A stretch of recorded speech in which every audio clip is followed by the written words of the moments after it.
Okay. Good morning, everyone. This is Rahul. Welcomes you all. जैसा कि हमने discuss किया था, हमारी लास्ट क्लास जो थी उसमें हम लेसन 6 हमारा ज्योग्राफी का क्लास 8 डिस्कस कर रहे थे। तो इसमें मैंने आपको बताया था कि लिथोस्फीयर क्या होता है, what is lithosphere, and we have also discuss about the structure of the earth, and we have also discuss about the internal structure of the earth. ठीक है, and I have told you about the sial, sima, nife, that was the layer of earth. ठीक है, I have already told you about the temperature variation while we are going deep in the earth. Okay, now as we discussed, maximum part of the earth is made from rocks. ठीक है, so now we will discuss about the rocks and types of the rocks. There are different types of the rocks. Let's see. First one is igneous rocks. Now see what is igneous rocks. Okay, तो ये जो आपका igneous rocks है वो mainly primary rocks है जिससे आपका अर्थ का जो स्ट्रक्चर है वो बना हुआ है। अब इसमें क्या होता है कि जो हॉट मोल्टन लावा होता है, देखिए मैं आपको बताया था कि अर्थ के अंदर टेम्परेचर काफ़ी ज़्यादा होता है और वो जो वहाँ पे जो रॉक्स होते हैं, मिनरल्स होते हैं, वो मोल्टन फॉर्म में होते हैं। तो वो जो हॉट रॉक मोल्टन लावा होता है, ठीक है, लावा बोलते हैं उसको, वो जैसे जैसे अर्थ से बाहर आता है, किसी भी तरह से बाहर आ सकता है, जैसे कि आपने देखा हो वॉल्केनिक इरप्शन होता है, ठीक है, या और कई जगह पे छोटा छोटा क्रैक्स आ जाते हैं अर्थ में, उनके थ्रू बाहर आता है। तो जब ये बाहर आएगा और ये स्लोली स्लोली धीरे धीरे अगर ये ठंडा होता है, it will cool down slowly, in that case it will converted into the igneous rocks. देखिए इग्नियस रॉक्स दो टाइप का रहेगा, ठीक है, there are two types of igneous rocks. एक जो रहेगा उसको हम बोलेंगे ग्रेनाइट, और जो सेकंड वन रहेगा उसको हम बोलेंगे बसाल्ट। अब इनमें क्या फ़र्क है, देखिए जब ये हॉट मोल्टन लावा होता है, अगर ये अर्थ के अंदर से निकल के जब ऊपर आता है और ये स्लोली स्लोली धीरे धीरे कूल डाउन होता है, ठीक है, उस केस में जो रॉक फॉर्म होगा उसको हम बोलेंगे ग्रेनाइट। और दूसरा केस कौन सा है, अगर यही सेम जो रॉक होता है वो अगर अर्थ की क्रस्ट से बाहर आने के बाद सडनली एकदम से कूल डाउन होता है, तो उस रॉक को हम बोलते हैं बसाल्ट। ठीक है, तो अब जो ग्रेनाइट होता है उसका यूज क्या है, जैसा कि आप यहाँ पे मैं आपको इमेज में दिखा देता हूँ ग्रेनाइट और बसाल्ट में क्या फ़र्क है, तो आप एक बार उसको देख लीजिए। ओके, तो जैसा कि आप फोटो में देख पा रहे हैं, ये जो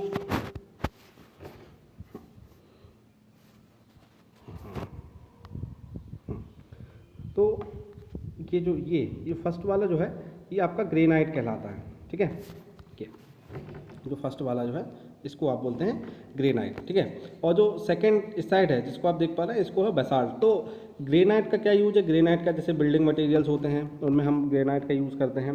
ठीक है, आपके घरों में भी कई बार देखा होगा नीचे जो फ्लोरिंग पे जो आपका पत्थर लगा होता है, कई बार ग्रेनाइट होता है, कई बार मार्बल होता है।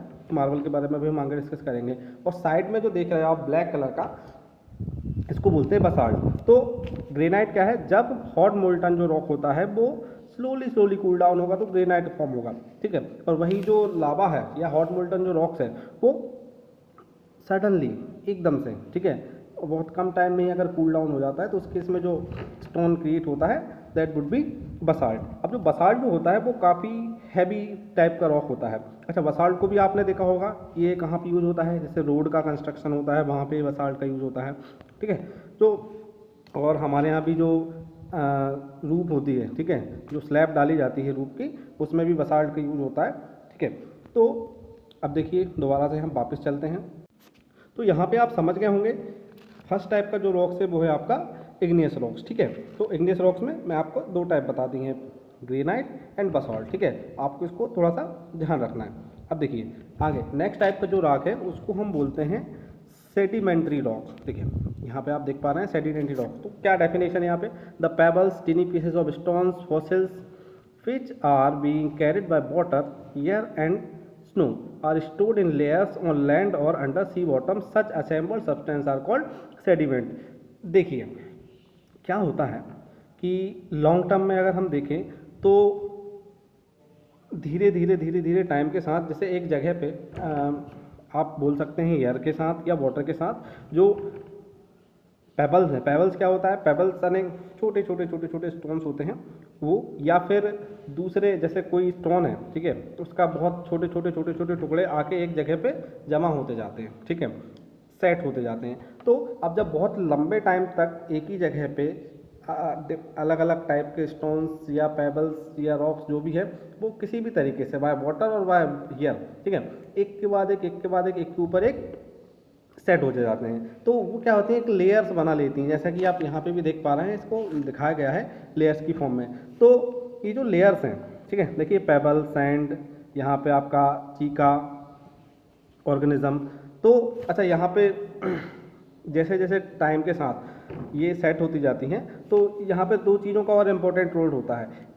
एक तो क्या कि इनके ऊपर प्रेशर भी पड़ता है, ठीक है, जब धीरे धीरे लेयर्स बनती जाती हैं तो इनका खुद की वेट की वजह से एक प्रेशर क्रिएट हो जाता है, ठीक। और इसके अलावा अगर ये सपोज़ किसी ऐसे एरिया में है जहाँ पे वाटर है, तो वाटर का प्रेशर होता है या एयर का भी प्रेशर होता है, तो उस प्रेशर की वजह से काफ़ी लॉन्ग टाइम में, बहुत लंबे टाइम के बाद ये धीरे धीरे एक टाइप का रॉक में चेंज हो जाती हैं। अब अच्छा, अब एक चीज़ और कि ये जो मटेरियल जो लेयर बाय लेयर एक साथ जमा होता जाता है, इसको हम बोलते हैं सेडिमेंट्स, ठीक है।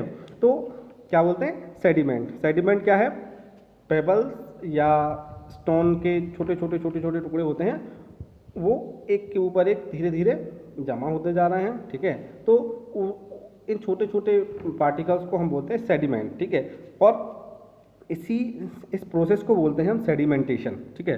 तो और सेडिमेंटेशन जब होता है तो उसके बाद बहुत लॉन्ग टर्म में उसके ऊपर जो वाटर प्रेशर पड़ता है या दूसरे टाइप का कोई भी प्रेशर पड़ता है, तो इसकी वजह से ये हो जाते हैं हार्ड। जैसे कि आपने देखा होगा, जैसे आप पेपर है, बहुत सारा पेपर है, ठीक है, आप उसको किसी बॉक्स में रखिए और उसको प्रेस कर दीजिए, आप देखेंगे वो हार्ड हो जाएगा, ठीक है। तो सेम यहाँ पे है कि शुरू में वो पेबल्स या स्टोन पार्टिकल धीरे धीरे जमा होते हैं तो वो उतना हार्ड नहीं होते, लेकिन जैसे जैसे उनके टाइम बीतता जाता है, ठीक है, उनके ऊपर प्रेशर पड़ता है तो उसके साथ वो काफ़ी हार्ड हो जाते हैं, ठीक। और अच्छा, इस टाइप का जो रॉक्स हैं उनके एग्जांपल्स क्या हैं, तो यहाँ पे आप देखेंगे सैंडस्टोन, ठीक है। सैंडस्टोन आपने देखा होगा, एक पत्थर होता है थोड़ा सा, उसको अगर आप, वो ज़्यादा स्ट्रॉन्ग नहीं होता है, ठीक है, वो आपको अभी फोटो पिक्चर डाल दूंगा। उसके बाद लाइमस्टोन, ठीक, लाइमस्टोन आपने देखा है, ठीक है, मैं आपको दिखाता हूँ क्या होता है लाइमस्टोन, एक सेकेंड। हाँ, तो जैसा कि आप पिक्चर में देख पा रहे हैं, ये आपका लाइमस्टोन है। Just a minute, this is marble, oh sorry,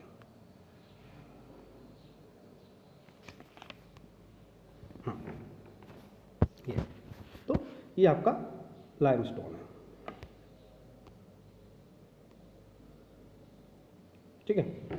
तो लाइमस्टोन क्या है, चूना पत्थर इसको हिंदी में बोलते हैं, ठीक है। आपने अक्सर देखा होगा, नहीं देखा तो ये पिक्चर या गूगल आप कर सकते हैं और भी फोटोज़ आपको मिल जाएंगी, ठीक है। अच्छा, एक और जो इम्पोर्टेंट चीज़ है जो मैं आपको बताना चाहता हूँ कि ये जो सेडिमेंट्री रॉक्स होते हैं, ये by the time long term में ये क्रिएट होते हैं, ठीक है। इनको बनने में काफ़ी लंबा टाइम लग जाता है। तो इस वजह से क्या होता है, जैसा कि मैंने बताया कि लेयर्स बन रही हैं यहाँ पे, तो इन लेयर्स में ऐसा नहीं है कि सिर्फ स्टोन्स, पेबल्स होते हैं या स्टोन्स के टुकड़े होते हैं, इसके अलावा बहुत सारी चीज़ें होती हैं, ठीक है। जैसे कि जो लिविंग ऑर्गेनिज्म है, ठीक है, उस टाइम पे अगर वहाँ पे किसी लिविंग ऑर्गेनिज्म की डेड बॉडी है, ठीक है, वो वहाँ पे पड़ी रहती है, तो उसके ऊपर भी लेयर्स बनती जाती हैं। तो यही रीज़न होता है कि बहुत सारा जो फॉसिल होते हैं, ठीक है, वो इस टाइप के स्टोन्स में आपको देखने को मिल जाते हैं। Okay, now the third type of rock which we are going to study is metamorphic rock. What is this? When the shape, color and characteristics of the igneous and sedimentary rocks due to internal heat and pressure completely gets changed, then these completely changed rocks are called metamorphic rocks. What is this? What is the meaning of this sentence? What happened कि जब आपका suppose आपका कोई sedimentary rock है, जैसा कि हमने अभी देखा था लाइमस्टोन, ठीक है, लाइमस्टोन चूना पत्थर होता है, काफ़ी ब्रिटल टाइप का होता है, ब्रिटल यानी भंगुर टाइप का, ठीक है, ज़्यादा मजबूत नहीं होता है। तो अब अगर जो मेटामॉर्फिक रॉक है, सॉरी जो सेडिमेंट्री रॉक है जैसे लाइमस्टोन, उसको कुछ और एक्सट्रीम कंडीशन में रखा जाए, जैसे कि बहुत लंबे टाइम तक अगर वो एक खास तरह की कंडीशंस में रहे, ठीक है, उसको स्पेसिफिक प्रेशर मिले और हीट मिले, तो उस केस में क्या होता है कि ये जो रॉक्स हैं वो चेंज हो जाते हैं किसी दूसरे फॉर्म में। जैसे कि जो मार्बल है, मार्बल आपने देखा है आपके घरों में होता है मार्बल, ठीक है, तो जो मार्बल है वो बना होता है किससे, जो आपका लाइमस्टोन होता है, ठीक है। लाइमस्टोन मैंने आपको अभी दिखाया था। तो अगर लाइमस्टोन कुछ और बहुत लंबे टाइम तक अर्थ के नीचे पड़ा रहे और उसको स्पेसिफिक प्रेशर और टेम्परेचर मिल जाए, तो उस केस में जो लाइमस्टोन है वो चेंज हो जाएगा मार्बल में, ठीक है। उसके अलावा क्वार्ट्ज होता है, क्वार्टाइज होता है, ठीक है। सैंडस्टोन मैंने बताया कि बहुत सारे इंडिया में जो पुराने मंदिर होते हैं, अगर आपने देखे हों, आप कहे हो, तो मैक्सिमम जो मंदिर हैं वो सैंडस्टोन से बने होते हैं, क्योंकि थोड़ा सा सॉफ्ट होता है, उसको कटिंग वटिंग करना उसकी ईजी होता है, तो उससे क्वार्ट्ज बन जाता है, ठीक है। इसके अलावा graphite and diamond from coal, ठीक है। कोल क्या है, कोल भी टाइप का, तो कोल से अगर कोल को अगर आप रखते हैं बहुत लंबे टाइम तक, कोल अगर पड़ा रहता है ज़मीन के नीचे और उसको हीट और प्रेशर मिलता है, तो वो चेंज होता है ग्रेफाइट में, और उससे भी ज़्यादा एक्सट्रीम कंडीशन अगर आप उसको आप देते हो तो वो चेंज हो जाएगा डायमंड में। बट ये काफ़ी लंबा प्रोसेस होता है, इसमें बहुत टाइम लगता है, ठीक है। तो यहाँ पे आज हमने जो डिस्कस किया है वो किया है टाइप्स ऑफ रॉक्स, ठीक है। आप एक बार इनको चेक कर लीजिएगा, और जो भी इशू हो वो आपसे पूछ सकते हैं, ठीक है। अब नेक्स्ट क्लासेस में हम यहाँ पे डिस्कस करेंगे माउंटेन्स के बारे में, ठीक है, और डिफरेंट टाइप्स के लैंड फॉर्म्स के बारे में, ओके। तो अभी क्लास हम यहीं पे ख़त्म करते हैं। Bye bye, take care.